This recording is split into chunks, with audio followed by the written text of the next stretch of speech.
Acts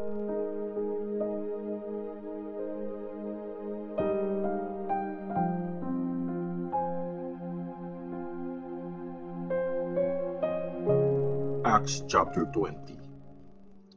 Pumunta si Paul sa Macedonia at Greece. Nung natapos na ang kaguluhan, tinawag ni Paul ang mga disciples. Pinalakas niya ang loob nila at nagpaalam. Tapos, umalis na siya papuntang Macedonia. Pinisita niya ang bawat bayan sa region na yon. Nagbigay siya ng maraming mensahe at pinalakas niya ang loob ng mga disciples doon. Tapos, nakarating siya sa Greece. 3 months siyang nag-stay doon. Nag-ready na siya papuntang Syria nang malaman niyang may mga Jews na nagpaplano ng masama laban sa kanya. So, nag-decide siya na sa Macedonia na lang dumaan pabalik. Sinamahan siya ni Sopater na anak ni Pyrrhus na taga Berea.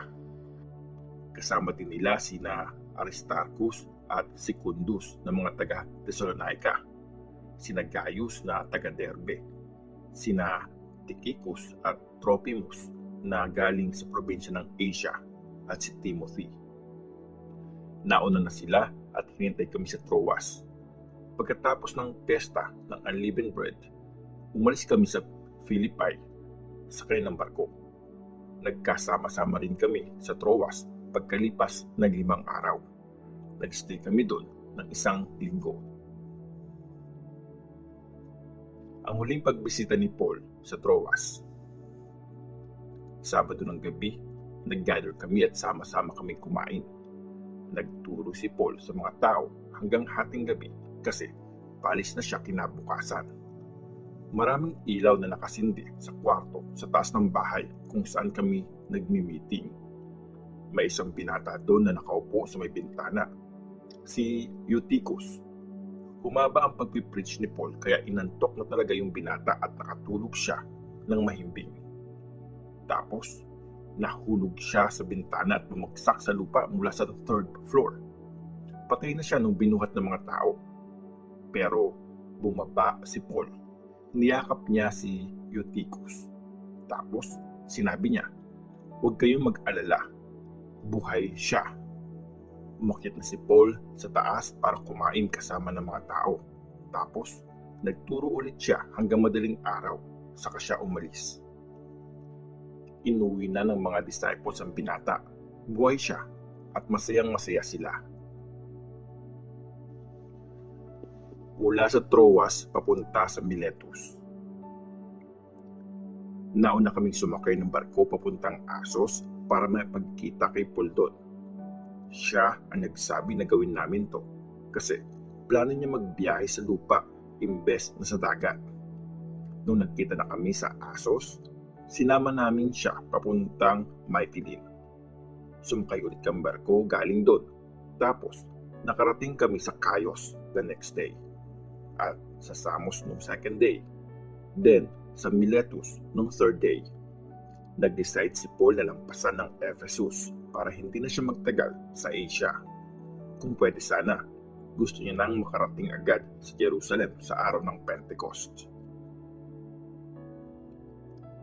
Nagpaalam si Paul sa mga leaders sa Ephesus.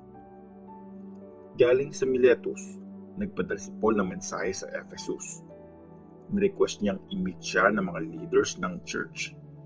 Pagdating ng mga leaders, sinabi niya sa kanila, "Alam niyo mismo kung paano ako namuhay sa buong time na kasama niyo ako, simula nung tumutong sa Asia. Simula nung tumutong ako sa Asia, nagpakababa ako sa paglilingkod sa Panginoon. Sobrang nalungkot ako sa dami ng pagsubok na hinarap ko dahil sa masamang plano ng mga Jews. Hindi ako nahiyang tulungan kayo. Nagturo at nag-preach ako in public, pati sa mga bahay niyo.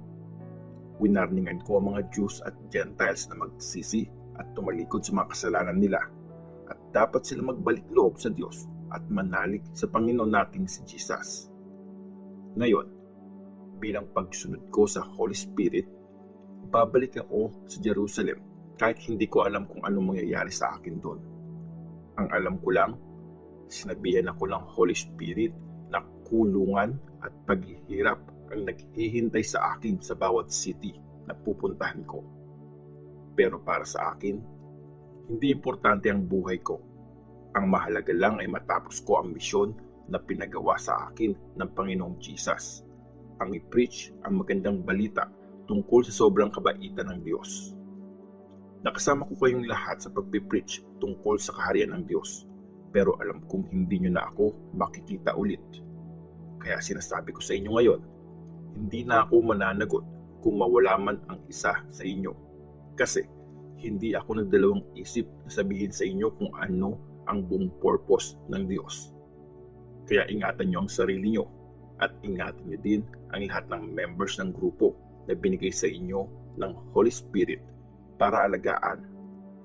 Alagaan nyo mabuti ang church ng Diyos na binili niya kapalit ng buhay ng sarili niyang anak. Alam ko na pag-alis ko, may mga mababangis na wolf na dadating sa inyo at hindi nila hahayaang makaligtas ang mga members ng grupo. Babalik na rin ng ilan sa mga grupo nyo ang katotohanan para makuha nila ang mga disciples. Kaya dapat alerto kayo.